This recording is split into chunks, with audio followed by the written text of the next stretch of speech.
क्या आप जानते हैं भारत की महिलाओं की 50% आबादी एनीमिया से ग्रसित है और यहाँ तक कि 2/3 बच्चे भी एनीमिया से पीड़ित हैं। ये मैं नहीं कह रहा हूँ, ये है data national family health survey of India का, जो कि मैं आप लोगों को बता रहा हूँ। तो आखिरकार क्या है ये एनीमिया, क्यों होता है एनीमिया और क्या लक्षण होते हैं एनीमिया के, और क्या आयरन की गोलियां खाने से एनीमिया ठीक हो जाता है। आयरन की गोलियां खाने के कुछ नुकसान भी हैं और हमें ऐसा क्या करना चाहिए कि जिससे एनीमिया ना हो। आज मैं इन्हीं सवालों के जवाब लेकर के आया हूँ। तो नमस्कार दोस्तों, मैं हूँ डॉक्टर आर के मौर्य। स्वागत है आप सभी का मेरे यूट्यूब चैनल पर। इस चैनल के माध्यम से मैं आप सभी के स्वास्थ्य से संबंधित जटिल सवालों के सरल भाषा में जवाब देता हूँ। तो चलिए शुरू करते हैं आज का वीडियो। एनीमिया। एनीमिया कब कहेंगे कि किसी को एनीमिया है, क्या डिफिनेशन है एनीमिया की। तो WHO के अनुसार अगर किसी पुरुष का हीमोग्लोबिन 13 से कम होता है, या किसी ऐसी महिला जो कि गर्भवती नहीं है उसका हीमोग्लोबिन 12 से कम होता है, या बच्चों में हीमोग्लोबिन 11 से कम हो, तो हम कहेंगे कि उसके एनीमिया है। बात करें एनीमिया के लक्षणों की, तो मुख्य लक्षण इसके भूख न लगना, कमजोरी होना, सांस फूलना, किसी भी काम में मन न लगना, बहुत जल्दी थकान हो जाना, चिड़चिड़ापन होना, शरीर में पीलापन हो जाना और हाथ पांव ठंडे पड़ जाना, और महिलाओं में मासिक धर्म की अनियमितता जैसे इस तरह के लक्षण होते हैं, जो कि नाखून टूट जाना आसानी से, ये सारे एनीमिया के लक्षण होते हैं। बात करें एनीमिया के मुख्य कारणों की, तो जो सबसे मुख्य कारण होता है एनीमिया का वो है आयरन की कमी। शरीर में आयरन की कमी हो जाए तो हीमोग्लोबिन कम होने लगता है, क्योंकि जो हमारे हीमोग्लोबिन का जो सबसे मुख्य कंपोनेंट होता है वो होता है हीम, और हीम बिना आयरन के नहीं बनता है। हीम में आयरन और ग्लोबिन प्रोटीन होता है जिससे वो हीमोग्लोबिन बनता है। तो आयरन की कमी होने की वजह से हीमोग्लोबिन कम हो जाता है। ये सबसे मुख्य कारण है एनीमिया का। दूसरे और कारण अगर बात करें तो उसमें विटामिन B12 की कमी होती है, फोलिक एसिड की कमी होती है। विटामिन B12 जो होता है और फोलिक एसिड जो होते हैं, ये जो हीमोग्लोबिन सिंथेसिस है, हीमोग्लोबिन हमारे शरीर में हीमोग्लोबिन बनने की जो प्रक्रिया है उसके बहुत इंपॉर्टेंट कंपोनेंट होते हैं। तो जिसकी वजह से हीमोग्लोबिन, अगर इनकी भी कमी होती है तो शरीर में हीमोग्लोबिन की कमी हो जाती है और शरीर में एनीमिया हो जाता है। इसके अलावा एनीमिया ऑफ क्रॉनिक डिजीज एक बीमारी होती है जिसमें किसी भी लंबी बीमारी में मरीज का हीमोग्लोबिन कम होता है, क्योंकि जो लंबी बीमारी की वजह से हमारे शरीर में हीमोग्लोबिन बनने की प्रक्रिया स्लो हो जाती है, जबकि हमारे शरीर में आयरन भी प्रचुर मात्रा में होता है और विटामिन B12 और फोलिक एसिड भी प्रचुर मात्रा में होते हैं। लेकिन उस लंबी बीमारी की वजह से ही हमारा जो हीमोग्लोबिन बनने की प्रक्रिया है वो स्लो हो जाती है, और जिसकी वजह से व्यक्ति को एनीमिया हो जाता है। इसके अलावा कुछ अलग दूसरे टाइप के एनीमियाज भी होते हैं, जैसे कि sickle cell anaemia, thalassaemia, sideroblastic anaemia और स्पेरोसाइटिक एनीमिया, जो कि हम आगे अपने आने वाले वीडियोस में डिस्कस करेंगे।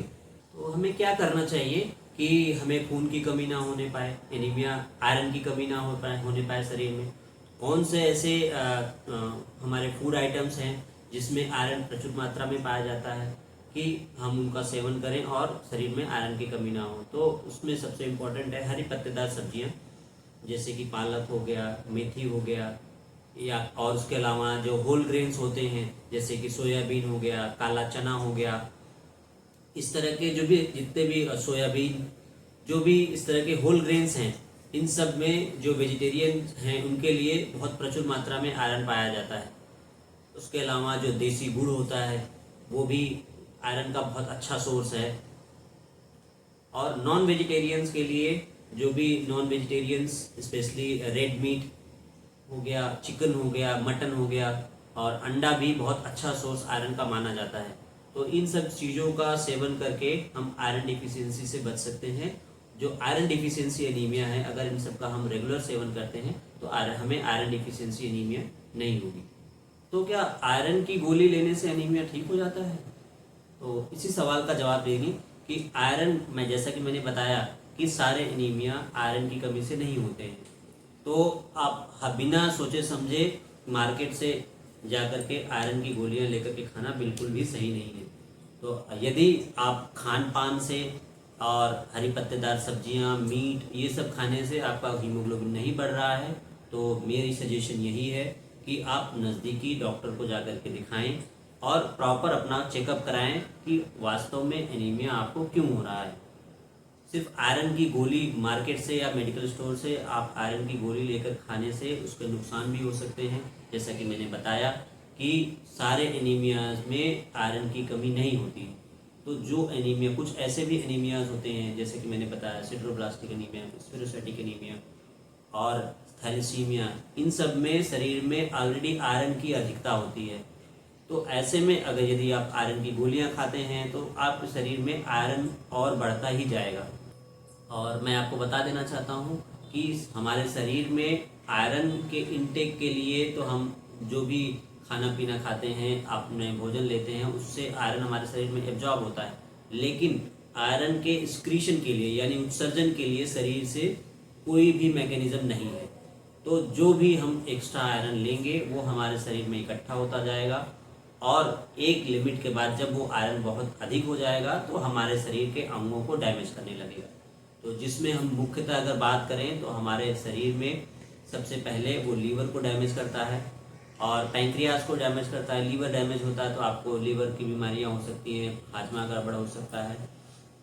और इसके अलावा आप लीवर की वजह से बहुत लंबे समय तक अगर लीवर में इकट्ठा होता रहा तो उसकी वजह से लीवर का कैंसर भी बनने की संभावना होती है। और साथ ही साथ ये आयरन जो होता है हमारे पैंक्रियाज में डिपॉजिट होता है, जिसकी वजह से हमें डायबिटीज़ हो सकती है। तो अगर इंसुलिन का सिक्रेशन कम होगा तो हमें डायबिटीज़ हो जाएगी। और उसके अलावा ये आयरन जो होते हैं हमारे ब्रेन में भी डिपॉजिट होते हैं, जिसकी वजह से हमारे जो होते हैं मानसिक तौर से कुछ लक्षण आ सकते हैं, चिड़चिड़ापन आ सकता है और हाथ पैर में कंपन आ सकता है और ट्रीमर्स या जिसे को फोरिया भी हो सकता है। इस तरह के जो न्यूरोसाइकेट्रिक सिम्टम्स हैं वो आ सकते हैं। और इसके अलावा जो आयरन की अधिकता होती है तो वो हमारे जो रिप्रोडक्टिव ऑर्गन हैं, सेक्स ऑर्गन्स हैं, उनको भी अफेक्ट करता है, जैसे ओवरी और टेस्टिस को भी डैमेज करता है। मेरी सलाह यही है कि आप बिना सोचे समझे, बिना जाने, बिना जांच कराए, बिना किसी डॉक्टर को दिखाए आप आयरन की गोलियां ना लें तो अच्छा होगा। क्योंकि ये फ़ायदा तो हो सकता है ना करे, लेकिन आपको नुकसान ज़रूर कर सकती है। तो जांच परख के बाद ही आयरन की गोलियां लें और अपने नज़दीकी डॉक्टर को दिखाएं, ताकि और उचित सलाह के साथ जो भी एनीमिया का इलाज है उस तरह से इलाज कराएं। दोस्तों, आज के वीडियो का टेक होम मैसेज यही है कि हर एनीमिया आयरन डिफिशिएंसी एनीमिया नहीं होता है और आयरन की गोलियां बिना सोचे समझे नहीं लेनी चाहिए, बिना किसी डॉक्टर के सलाह के नहीं लेनी चाहिए, क्योंकि इसके फ़ायदे के साथ साथ इसके नुकसान भी होते हैं। अगर मेरा ये वीडियो आपको इन्फॉर्मेटिव लगा हो, अच्छा लगा हो, तो वीडियो को लाइक और शेयर करें और चैनल को सब्सक्राइब करें और साथ ही साथ बेल आइकन को ज़रूर दबाएं, ताकि नेक्स्ट वीडियो की अपडेट आपको सबसे पहले मिले। और आपके कोई भी स्वास्थ्य संबंधी सवाल हो तो आप उसको कमेंट बॉक्स में डाल सकते हैं, मैं ज़रूर अपने वीडियोज़ में उसका जवाब दूँगा। Thank you.